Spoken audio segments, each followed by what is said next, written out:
What in the hell's going on? What the hell is going on? What the hell is going on? I don't know what the hell he's talking about. You don't have to know what the hell is on it. What the hell's the matter with these guys? We don't know what's going on. What the hell's going on? Who in God's name knows what it's all about?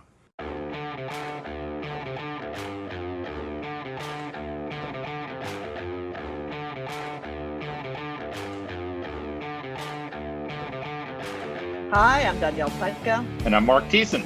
Welcome to our podcast. What the hell is going on? Mark, what the hell is going on?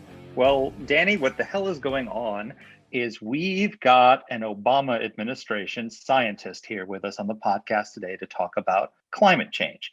And he has written a book called Unsettled, which is basically taking on a lot of the myths and the fallacies that we all take for granted in the climate debate. And I want to share just a couple of things to kick off our discussion about what he says. He says, quote, "Heat waves in the US are now no more common than they were in 1900. The warmest temperatures in the US have not risen in the past 50 years.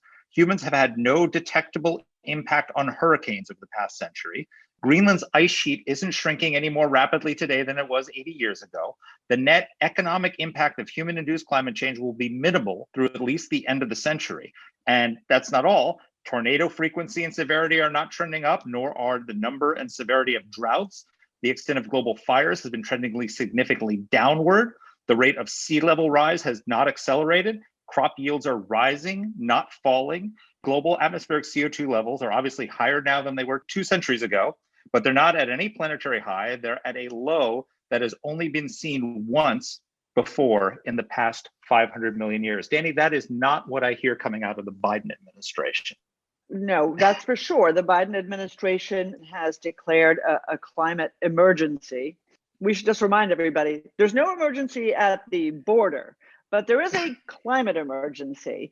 He said that our Pentagon should put climate at the center of its calculations, ditto for the intelligence community. And we are going to spend a vast amount of money, even vaster than the amount of money that we're already spending, if anybody can conceive of that, in order to combat this climate crisis that Dr. Koonin really questions. You know, it is fascinating to me as an outside observer to try to balance what the people who want us to light our hair on fire about climate say with what a scientist like Dr. Koonin says, because everybody accuses everybody else of cherry picking their information. And for the average Joe or Danny who lives in the United States, getting to the bottom of this is very difficult. Agreed. And look, he is very clear that the climate is warming. This is happening, but he's basically saying that this is, and I don't want to put words in his mouth, he's going to tell us in his own words in a few moments, that this is not quite the existential crisis that it's made out to be by the zealots of the climate change movement, the political zealots who are often abusing or distorting the true science. And he is suggesting that we need to be aware of what's happening rather than trying to destroy our economy in an effort to stop something that we probably cannot stop. We need to find ways to adapt. This is going to unfold slowly over a period of a century between now and 2100. And the economic impact is not quite what the zealots say it is.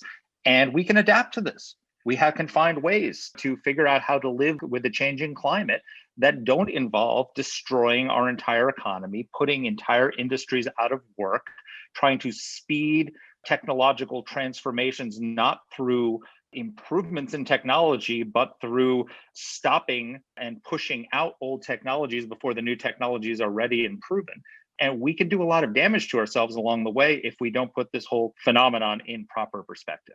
I think it's also important to understand that there are, just as there are implications to warming, just as there are implications to the kind of temperature change that Dr. Koonin says are absolutely happening, there are implications to the choices that we make about how to mitigate this. Well, first of all, there's the spending, there's the profligate printing of money, but there's also the costs and the efficiencies of the methods that they're using to mitigate. So electric cars, right? or as you like to call them, coal-fired cars, because of course that's where the vast mass of our electricity comes from. So coal-fired cars have these batteries in them that aren't terribly efficient. But worse yet, we have no idea what to do with them. So, are we going to have a Yucca Mountain, where we shove all the batteries? And isn't that going to have implications? So that's number one.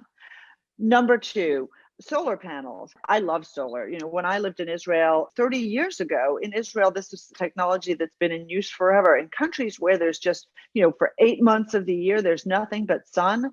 It's awesome to have a couple solar panels on your roof. Your hot water heater is fueled by it.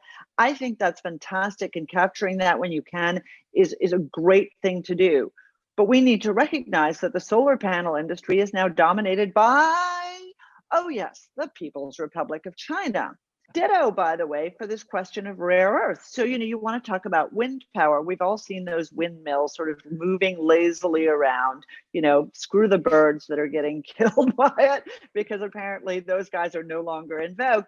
But we need to understand that a vital component of windmills is made with rare earths, and the Chinese have developed a monopoly over these particular rare earths, which are these very specialized kinds of metals that are used in the construction of these. All of that has real implications. And I think that the problem is not that we shouldn't admit that there are important things to talk about in terms of mitigating the impact of climate change. The problem is that the mitigants themselves need to be discussed as well. Is that a word, by the way, mitigant? I don't know. It is now. You made it It a is word, now. Daddy. Here's the other thing is you need to balance things in public policy. Like science, we need to listen to the science. Everyone, that's become the vogue phrase now. Let's all listen to the science. But science doesn't always determine policy, because it's not just science that needs to be taken into account. Anybody who's looked the last year under this COVID pandemic, all the lockdowns, the schools shut down, the economic devastation that has been caused by these lockdowns. And this is basically the model, because the reason we had all this is because we listened to the scientists and we put the virologists and the immunologists and all the CDC in charge of our economic policy, right? And we didn't balance the danger of the pandemic with the danger of the devastation that's done with kids feeling suicidal, with drug addiction, with all these other things that we've explored on the podcast, right? And so we just instituted these lockdowns. And now we're seeing, even now that we've got half the population vaccinated, they still don't want to let it up. They're still wearing masks outside. Only half the schools are open. We can't get the scientists' grip off of our economy, right? If you liked that, you're going to love climate science running our economy, because that's the exact mindset they bring to it. Climate change is the only thing that matters, and we are going to do any damage to the economy we have to in order to stop this danger. And I'm sorry, but that's not the only thing that gets taken into account. The jobs of people in West Virginia matter, and you can't just destroy their lives and destroy their economy because Mark, of it's not just West Virginia. I'm sorry. That's the thing. I'm Everybody likes just to one say, example. Yeah, no, but it's a great example. But it's not just West Virginia. It's industry in general. It's everybody who works for BP and Exxon. It's everybody who drives a car. It's the company that you work for. This is the problem. The problem is not that these companies shouldn't take a hit, or that some job categories need to change, or that retraining needs to happen. I think those are all very valid conversations. The problem is this is totally a one-sided conversation. And that's exactly what I discovered. When you express that, hey, I have some questions, I have some doubts, maybe is this worth it? You are immediately labeled a climate denier. And in the context which is meant, by the way, to evoke Holocaust denier. Which is it's disgusting, right? It's disgusting. The inability now to have a debate about anything in America, and the fact that you are basically accused of being a person beyond the pale if you ask these questions is, I think, so detrimental to balance in our society. Anyway, I'm looking forward to seeing what's going to happen to Dr. Stephen E. Koonin, who wrote this book that we're talking about here today. His book came out this week. It's called Unsettled: What Climate Science Tells Us, What It Doesn't, and Why It Matters. And Dr. Koonin's bio is a particularly interesting one. He's a physicist. He's a leader in science policy in the United States. He was the Undersecretary for Science in the U.S. Department of Energy under who? What? Donald Trump? No. under President Barack Obama. And he was the second person who ever held that title. He was the lead author of that department's strategic plan. He did their quadrennial tech review. He's a professor at NYU in their Stern School of Business. He's a pretty serious scientist. And I'm really excited about our interview. Here's our interview. Dr. Koonin, welcome to the podcast. Good to be here chatting with you. So it seems like every time we have a weather event of some kind, there's a hurricane or there's a forest fire or there's a heat wave or a drought or something like that, people jump up and say, climate change. And everyone just assumes climate change is the cause of this. And in your book, you note that that's not actually true. Can you tell us a little bit about what the actual data says about this? Yeah. So we need to distinguish between climate and weather. That's a very important thing to understand. Weather is what happens every day. Climate is a long-term average of what happens every day. Typically about 30 years we average over. And so, if you see a storm this week and you don't see another one for a few years, that's not climate, or at least not a change in climate. But if you see an unusual one this year, and then again next year, and then again a couple of years later, and they start to add up and average over 30 years, then that's a change in climate. And, what we're seeing, and this is again in the official records, not Steve talking, is that yes, the average temperature of the globe has warmed by about 2 degrees Fahrenheit over the last century, since 1900 or so.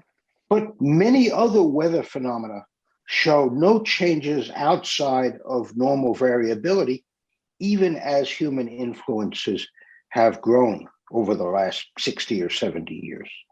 So, are there more heat waves now than there were 100 years ago? Is there more human impact on hurricanes? Are there more forest fires than there were? Those are great questions. Yeah, so let's do the heat waves first. If you look in the official US government report from a couple years ago, issued by the US Global Change Research Program, what you see is that heat waves across the 48 US states are no more common today than they were at 1900, and the warmest temperatures across the country have not gone up in more than 60 years. Just kind of surprising, right? Even as the globe has warmed. Another thing you find in there, buried somewhat, you got to go to page 700 and something to see it, is that there have been no detectable human influences on hurricanes over about 100 years worth of data, which is, again, a little bit surprising. If you look at forest fires or wildfires more generally, we've been observing those from satellites since 1993 with pretty good confidence all over the globe. And the global number of wildfires has gone down by about 25% over the last 17 years. And that's despite the very active and horrible fires that we saw in California and Australia last year. Last year was one of the least active fire years globally. Now, a lot of that decline in fires has been due to the fact that people are not burning forests anymore for pastures. And so certainly the climate-related fires are a lot less than what we've seen over the last 20 years. You have this new book out, Dr. Koonin. It's called Unsettled: What Climate Science Tells Us, What It Doesn't, and Why It Matters. What I'd like to do first is step back a second, because in some ways this is a book that is focused directly on the prevailing narrative that has taken hold. Mark's asked you about some of the aspects of that narrative, but I would love to hear, just sort of the big picture for somebody who's tuning in for the first time here. Why are you questioning this? What is your big point? I'm not questioning anything. I see it as my job as a scientist to help inform society's decisions, but not to determine them. And when I hear people talking about existential threat, climate crisis, and invoking the science, I'm led to recall a line from the movie The Princess Bride. And you may remember there's a scene where Vizzini keeps saying inconceivable. Well, people keep saying the science. And Inigo Montoya, if I were he, I would say, you keep using that word, the science. I don't think it says what you think it says. And in fact, when you read the official UN and US government reports, you find real surprises, some of which we've been talking about. And so I think it's very important that everybody be informed about the real state of what we understand and what we don't. And then we can have the societal debate about exactly what we do about it, bringing in values, priorities, intergenerational equity, North-South development, and all the things that get tied up in this climate discussion.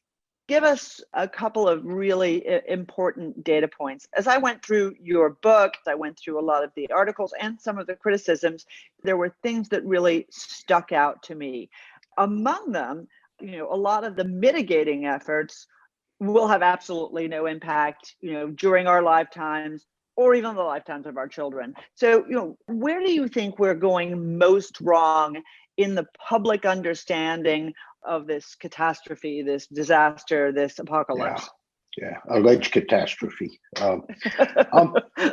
So look, let's suppose we decided CO2 really is a problem and the effects that it's having on the climate are something we really need to forestall or prevent. What people don't understand is, first of all, that CO2 is not like other effects on the environment. If we stop emitting CO2 today, it would still be there in the atmosphere for hundreds of years. And so as a consequence, the CO2 is just accumulating in the atmosphere. And if we manage to reduce emissions a little bit, it'll just accumulate at a slower rate, but it'll still go up. If we want to even stabilize human influences through CO2, we've got to take global emissions to zero in the latter part of this century at levels that people would say would be safe for the environment. That means not only the US and Europe, but it also means the rest of the world. And right now, emissions are bigger from the rest of the developing world than they are from the developed world. And they are growing much more rapidly because people need energy to improve their lot.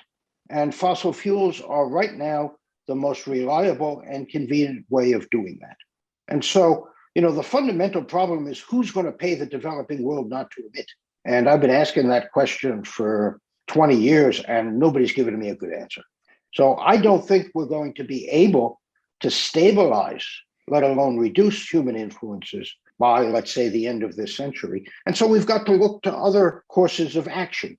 And I think the course of action that will be most adopted and will be effective is adaptation. People have learned how to adapt to changing climates. We had the little ice age 400 and some odd years ago, and society certainly survived. It wasn't easy in Northern Europe, pretty cold, crops were not doing very well. In a modern society, we have much greater resilience and understanding and levers to be able to adapt. After all, societies live from the top of Hudson Bay down to the equator, and they do just fine.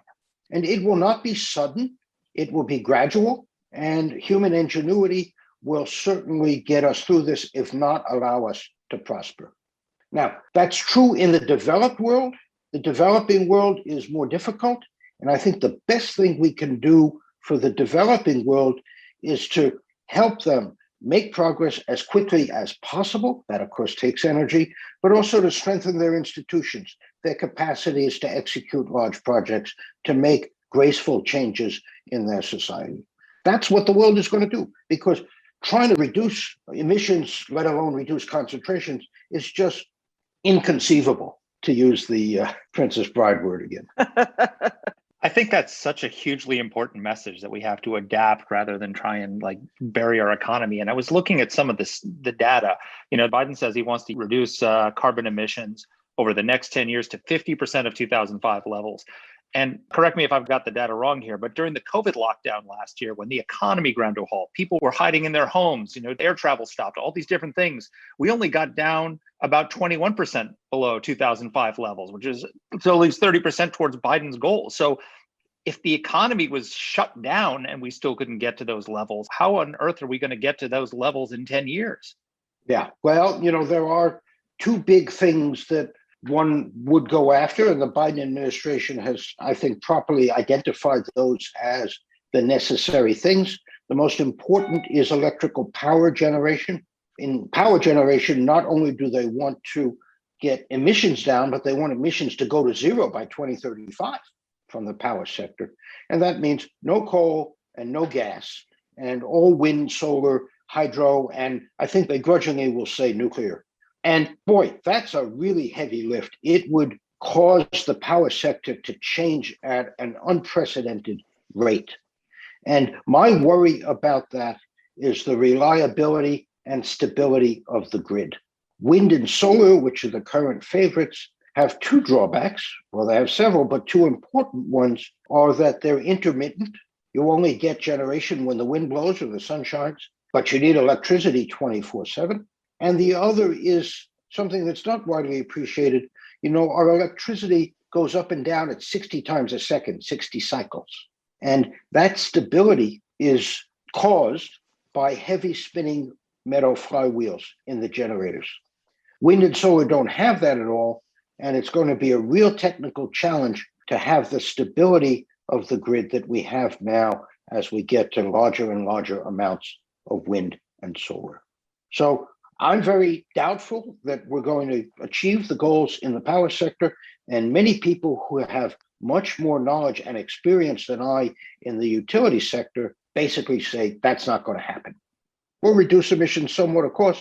Coal is going away because gas is cheap. But getting rid of gas is going to be really difficult because it provides the swing, if you like, in the electricity system. You know, you have to generate electricity when it's needed, and that means you turn on and off generators during the day. Gas turbines are wonderful for that. We don't have anything else like that right now. And the other sector that the administration has correctly identified is the transportation sector, reducing the use of gasoline and diesel. That was, by the way, the main cause of US reductions during the lockdown. People just stopped moving around. And there you have to, well, first of all, they hope to put in more stringent CAFE standards, fuel economy standards for the vehicles. And in fact, when I was in the Obama administration, we put into place some pretty stringent vehicle standards above 50 miles a gallon. It's doable. You can build cars like that. It's just that they cost more money right now because they have fancy materials and fancy engines. But the main route will be through the electrification of passenger cars. And right now, plug-in vehicles account for about 2 or 3% of sales, which are in turn only 5% of the total vehicle fleet. And so it's going to take a long time. Electric vehicles, in principle, have many benefits, but we haven't really realized them yet because the battery technology isn't there, the charging stations aren't there, and frankly, the grid is not yet ready to take the extra load that will be caused by everybody charging up their cars. So I think we will eventually get to electric cars being predominant in this country with the attendant benefits, but it's going to take 30 to 40 years. In 2019, the presidents of the National Academies of Sciences said the magnitude and frequency of extreme events are increasing. And the UN Intergovernmental Panel on Climate Change, which is sort of the authority, kind of slapped it back and said that should be treated with, quote, low confidence. What I can't understand is why it is that people like UN Intergovernmental Panel on Climate Change are now no longer driving the narrative. The narrative is being driven by politicians, by, teenagers, and I think by the press. What's happened? Why has this happened? So a small correction, because it's really important to get the words right. The statement by the presidents of the National Academy said certain types of extreme events are increasing in frequency. Not all. And in fact, that's a really telling caveat, because when you look at the actual data and the IPC statements, very few types of extreme events are actually increasing. Why has the narrative become dominated by politicians and non-experts? And I think that, it's like bad money drives out good. The scientists are cautious. We tend to caveat things. We don't seek the limelight. I never thought I would be writing a book like this, but I would hope that a plain exposition of the facts that is accessible, complete, and unbiased, as I try to do in the book, will in the end carry the day. What I would like is that for thinking people to read the book they will no doubt find some things in there that they will say, hey, that's a surprise. I didn't know that. How come I didn't know that? And what else am I not being told about climate? And I think if we start holding the media and the politicians a little bit more accountable to a factual basis, then we can have some interesting conversations and maybe get to a better place in terms of a discussion of what we should and shouldn't do about this. Well, I mean, the myths that you blow up all over the place in this book are remarkable. One of the things that I noticed was I remember as a kid and growing up in the 1970s, I distinctly remember reading, I can't remember if it was Time Magazine or Newsweek, big cover story, the coming global ice age, right? And you actually say in your book that global temperatures decreased from 1940 to 1970. So they were actually people thinking that an ice age was coming. And you also point out that atmospheric CO2 levels are obviously higher now than they were 2 centuries ago. They're not anywhere close to a planetary high. They're actually some of the lowest we've seen in the past 500 million years. Million years, yeah. And, you know, what I hope people will take away from the book is not only those surprises of fact, of which there are many, but also the manipulation that goes on in the reports. And I give some examples of, the report says this in the front of the report, but it actually says something contradictory in the back of the report. And that's due to, I would say, all right, I'll use the word of corruption of the authoring and review processes of these reports, which is then amplified by most of the media who love a dramatic catastrophe story. Well, it's true that they do, but I think that there are some people who suspect that there's another agenda behind this as well. Before we get to that, and I do want to get to that, I want to ask you some questions based on the criticisms that are being thrown at you. So we have your book, we have a couple of reviews from the Wall Street Journal, from National Review, there's one in Forbes, there's one on Fox News, but not a lot of other places. Right? This is not the kind of information that the New York Times, the Washington Post, right, MSNBC is throwing around with great excitement. And so I went looking for criticism. And I wanted to give you an opportunity to respond to it, because I think that it's very important, for us to sort of be able to figure out who the truth tellers are in this business. So, Inside Climate News. Not something I read that often, I realize. So you always know that it's bad when something starts out as Coonan describes himself as a scientist. So I had a sense of where this was going, but their criticism of you is that you are taking figures out of context, that basically you're doing what we suspect a lot of other people are doing, which is that you're cherry picking information in order to make a case. And I would love to hear what your rebuttal is. So I've been very careful to take summary statements and summary figures out of the reports. Moreover, I have been very careful to word what I say myself to be consistent with what is the figures show or the data shows. If this is cherry picking, I probably have taken most of the orchard. Show me what is in the report that contradicts what I say. And I don't think that's there. And, some of the things I discuss are there in the media, whether they are small things or not. It really is important to show people what the true science says about some of these things. Record high temperatures in the US is a small factor in all of climate science, but nevertheless, it's what you see in the media. And I think it's really important to show people what the science actually says. So we've been doing a lot of podcasts recently about, obviously, up to the last year about the COVID crisis, right? And one of the things we found, if the scientists are held and put up on this pedestal, that they're always right, they're always driven by data, they've always got the facts. We lay people just have to listen to them. And what we found with the pandemic is that the scientists got a lot wrong.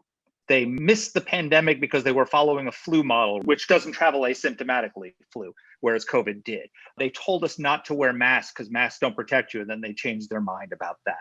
They told us we had to have 6 feet of distance, and then it turns out that wasn't based on science. There's so many things that the scientists got wrong and had to self-correct.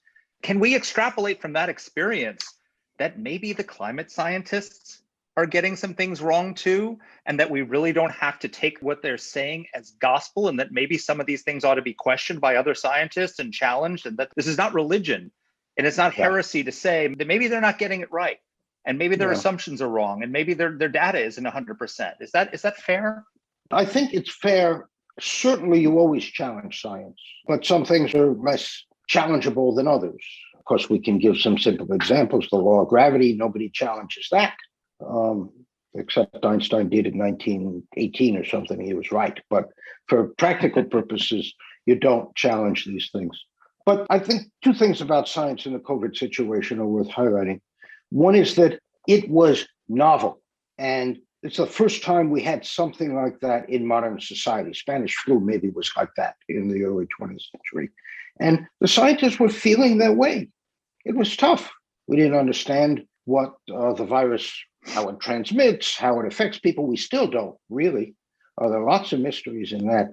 So I think they didn't put the appropriate caveats on their understanding. Presumably over the next year or two, things will get more certain and one can have better guidance. A second point I would make, even though the epidemiology science was feeling its way in real time, the vaccine science was spectacular. And we saw or have seen the payoff of 3 or 4 decades of investment in molecular biology and virology. And that was an amazing achievement. The last thing I would say, and here the COVID situation does have a parallel with the climate story, is that the scientists can adequately, I think, illuminate risks, certainties, and uncertainties. And we saw that, Tony Fauci and others were doing that. But where I think they started to overstep their bounds was to become normative instead of descriptive, and to say, you've got to do this, you've got to lock down, or you've got to do A, B, and C. The balance between opening up the economy and taking risks associated with infection is fundamentally a societal decision that's driven by values, risk tolerance, and so on, much like the climate decisions are. And I think the scientists on the public health side got a little bit out of their lane, as in fact, a number of the climate scientists have also gotten out of their lane. I think you're making a hugely important point, because what happened in the COVID crisis is that virologists started setting economic policy, and we had to weigh the danger of the virus with the damage that was done by the lockdowns and all the businesses that were shut down and all the people who lost their jobs and all the kids who were kicked out of school. And it was driven entirely by the scientists, sometimes incorrectly. And we weren't balancing that against the economic risks of what they were proposing. And it seems like this is the same thing in climate, isn't it? Whereas the scientists are saying we have to do these things because science says X, and people who stand up and say, well, yeah, but I also don't want to put millions of coal workers out of work, and I don't want to kill 10,000 jobs in a pipeline over this, that we have to balance the economic risk with the science. Is that a fair comparison? I think that's a very good description. And I would add, in the balances that you were talking about with respect to climate, maybe even more importantly and morally, do you want to deny 3 billion people adequate energy that they absolutely need for their development? And I think it's immoral not to do that, but it is one of those balances that has to be done. And those balances should be set by our elected officials, president, Congress, governors, mayors, and not by the scientists. And the scientists in the climate business, I will tell you, at least as you read the reports, have over-egged the custard, to use a British phrase, and, exaggerate the hype in the reports for the public. When you look at the real science, it's not that. We saw what happened this week, right? Which is that yet another judge threw out the moratorium that the CDC issued on evictions, which was sort of the quintessence of scientists deciding to engage not just in economic, but in social policy. But I mean, these questions, economic and social policy, are really important and fascinating. Mark was about to ask you about the economic question. You worked in the Obama administration, so I'm going to guess that you probably are not, the rabid ideologue that Mark Thiessen is. They're on the other side. But I think for a lot of us, and I've gotten in a lot of trouble for saying this, but I think for a lot of us, the exaggerations that are being trumpeted about climate science are not about hysteria about climate. What they are is an agenda-driven set of statements that's much more about changing the nature of our economy. In other words, undercutting the work of corporations, undercutting big business, undercutting carbon-based industries, all of these sorts of things, which we can debate, but which are actually much more about economics than they are about climate. Is that wrong? Look, no, I think that's right. I'm not going to get into people's motivations. I think the job of a scientist in forming policy is to, sort of stay neutral, like a judge or the military that try to stay apolitical. But it certainly has that effect. What annoys me greatly is when people hook the rationale for those changes onto a climate crisis. And it is the abuse of science or its use as a weapon in these political debates, incorrectly in my view, that really gets my goat. And that's why I've decided to write this rather plain-spoken, accessible book about the science. Well, let's talk a little bit about the economics of this, because you watch Al Gore's movie and you listen to You've watched Al Gore's movie? No, I didn't. I've watched the reviews of it, but I did not. But you hear Alexandria Ocasio-Cortez say that we've literally got 12 years before the planet is dead, and all these exaggerations. What actually is going to be the economic impact of if global temperatures rise by 3 degrees Celsius by 2100? This is, of course, a dicey business. Economics is called the dismal science. And I think the economics under climate change is kind of a doubly dismal science because you've got so many uncertainties. Nevertheless, both the US and UN assessment reports talk about what the economic impact, net economic impact would be of a rise of 3 degrees or so. And let me remind you that 3 degrees is 2 or actually 3 times, because depending upon where you count, 2 or 3 times what Paris is supposed to be limiting us to. And what they say, it's about 4% impact on the GDP of either the US or the globe in the year 2100. Now, in the year 2100, if the US were to continue to grow at 2% a year, which is relatively conservative by historical growth, the US economy would not be $20 trillion as it is today, but it would be $80 trillion. And a 3% hit on that would make it 78 trillion or 77 trillion instead of 80. In other words, we would be delayed in our growth by a couple of years. This is said rather plainly in the assessment reports, except it's in the back of the reports. It's a little bit obscure and you got to do a little bit of math to understand it, but nobody has contradicted me in saying that.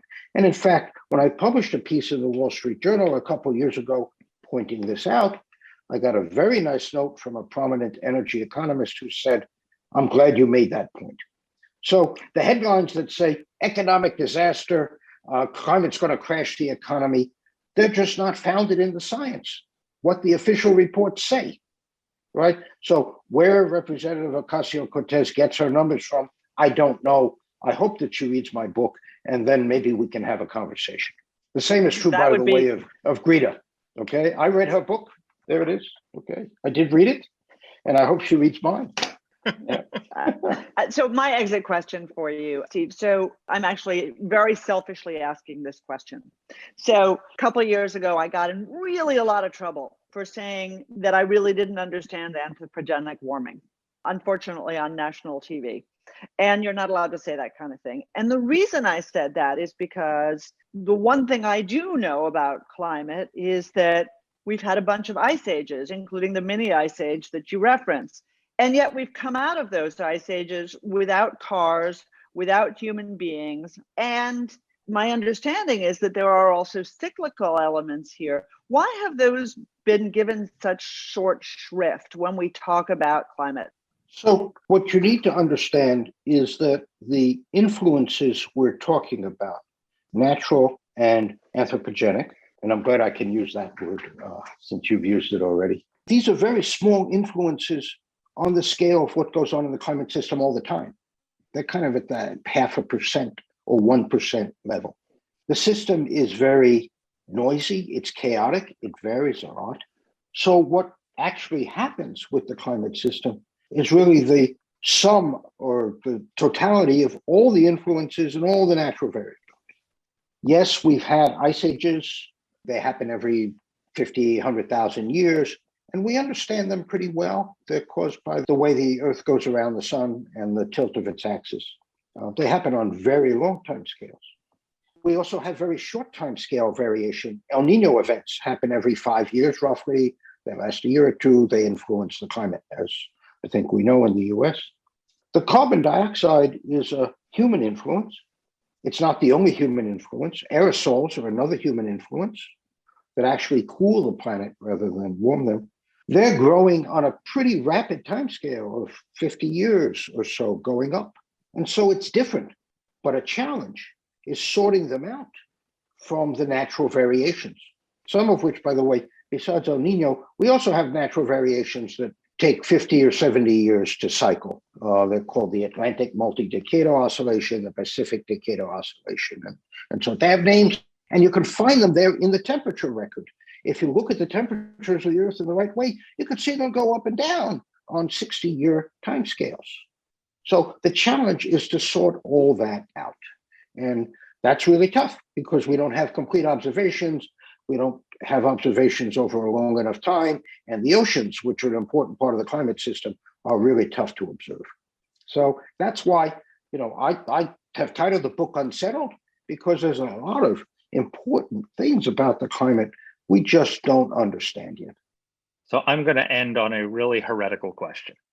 You've described the economic impact in terms of GDP of climate change, in terms of reducing GDP. Here's the heretical question. You point out that Greenland's ice sheet isn't shrinking any more rapidly than it was 80 years ago. But there's a lot of people who are saying that the polar ice cap is going to shrink to the point where, like, the Northwest Passage will be open all year long. Well, that would be pretty good for GDP. that would open up a trade route to Asia. There's downsides to that in terms of ocean levels, but there's upsides to that in terms of trade, and again, a balance. Are there positive economics of a warming planet that we are not taking into account when we think about these things? Yes, there is indeed. The foremost one that people talk about is the greening of the planet. And again, this is NASA data, not Steve's data. When you look at how green the Earth is as a whole, it's greened up spectacularly over the last 40 years or so. The leaf area index has increased by, I can't remember the exact number, but 30% over most of the globe. And that's due to the fact that plants love carbon dioxide.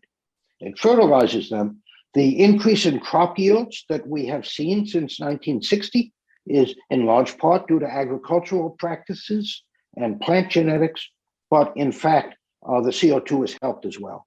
So this is not at all an unmitigated disaster, as people would have you believe. We adapt, and I think we'll learn to take advantage of whatever changes happen rather than simply tolerate them. That's what humans do, and we're pretty good at it. And on that very optimistic note, thank you so much for joining us. This is absolutely fascinating. Good. Really, I enjoyed reading your book and understanding these issues better. Good. This is a really interesting discussion because you have experience in this. You transgressed the temple leadership. You crossed the line and to heresy when you got slammed for it, because this really, I used a phrase like zealots to describe this. It really is become a religion, right? This is not necessarily about science. This is about belief. This is about religion. And what Dr. Koonin has basically done is slammed and nailed his 95 theses on the church of climate change and said, listen to this. Here's what's wrong with what you're saying. And I'm fascinated in how their response is going to be, because he is going to be labeled a heretic by the temple leadership, just as you were. Well, and in fact, all he is a Protestant. If we may stretch that analogy. Look, in a country, yesterday, we're recording this, we're going to release it in a few days, but yesterday was the National Day of Prayer in our country. We've had this National Day of Prayer for more than half a century here in the United States. The president, as all presidents have, issued a press release. But in that press release, celebrating the National Day of Prayer, the word God never appeared. In a country where God is not okay to evoke on the National Day of Prayer, it's no surprise that people are looking for other totems. It's no surprise that people are looking for other ways to define themselves and to define who is inside and outside the orthodoxy. It's a shame for the American people, but it's also just hugely dangerous, as indeed these sort of religious debates were 500 years ago, because heresy gets punished. People are canceled. Thank God nobody is burned at the stake anymore or auto da fe by the Inquisition. But We can bring that back, Danny. Listen, believe me, having felt it, I can tell you it's unpleasant, although I suspect auto da fe is worse. But there's just another issue here. And I really liked what you brought up about the problem of science that we've learned with COVID, which is that science is, yes, of course, it's science, but there is an element of art to it as well.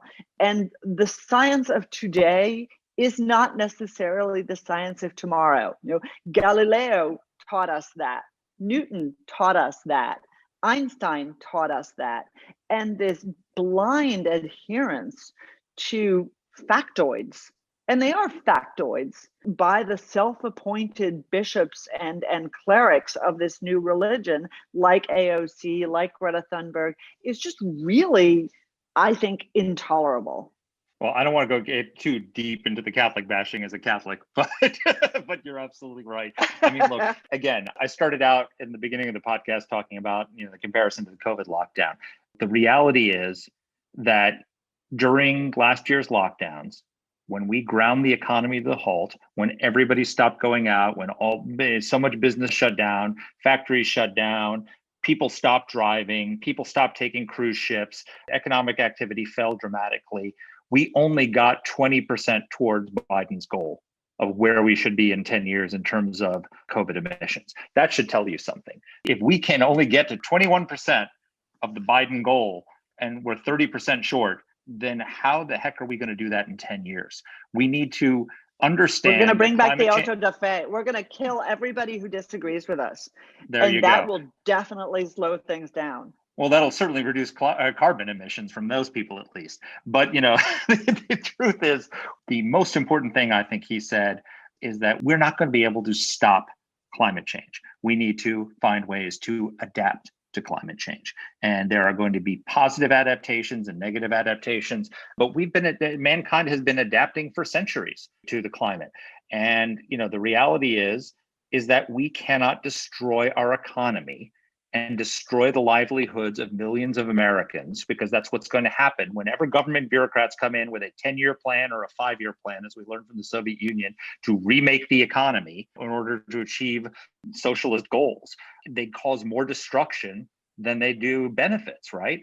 And this is what we're talking about. Climate is the new 5-year plan of government. When the government comes in and says, we're going to develop the technology, we're going to fund it, we're going to do all this, guess what? The free market does it a lot better, a lot faster, and a lot more efficiently. And we certainly should fund research into new technologies. We should certainly encourage the development of electric cars and clean energy technology, but let the free market decide when the era of fossil fuels is over and when we can depend on alternate energies. And that is a transition that's not going to happen in 5 years or 10 years or 15 years or whatever it is. It's going to happen over a half century to a full century before we have that.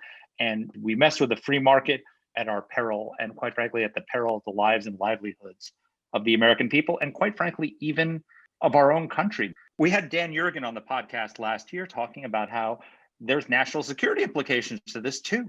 We are now an energy superpower. We are the largest producer of natural gas in the world. We've supplanted Russia and the Soviet Union in terms of a lot of fossil fuel production, and we have energy independence. And this has implications for our relations with China. It has implications with our relations with India, has implications for our relations with Russia and all the rest of it. So, we go the wrong way on this, and this could impact our national security in ways that really could be an existential threat to our country. So I think the right answer is, two things that we've emphasized in this conversation. It is adaptation and it is honest debate. Shutting down debate doesn't get us anywhere. So in that interest, folks, if you disagree with us, if you want to tell us why we're wrong, if you want to tell us why we're right, we'd love to hear from you. And get out there, buy this book, Unsettled, What Climate Science Tells Us, What It Doesn't, and Why It Matters by Steve Koonin, because, I think as we did, you'll learn a lot. But no matter what, we're grateful to you for listening. Thanks for joining us. Thanks for listening. Our producer is Alexa Santry, and a special thanks as well to Olivia Leslie and AEI's digital strategy and video teams. Let us know what topics you'd like us to cover. You can get in touch with the show by emailing us at whatthehell@aei.org. Or you can reach us on Twitter. I'm at dpletka. And I'm at Mark Thiessen. That's Mark with a C. Please rate and review the podcast. If you like the show, subscribe, share it, comment on Apple Podcasts or wherever you're listening to this. Thanks for listening.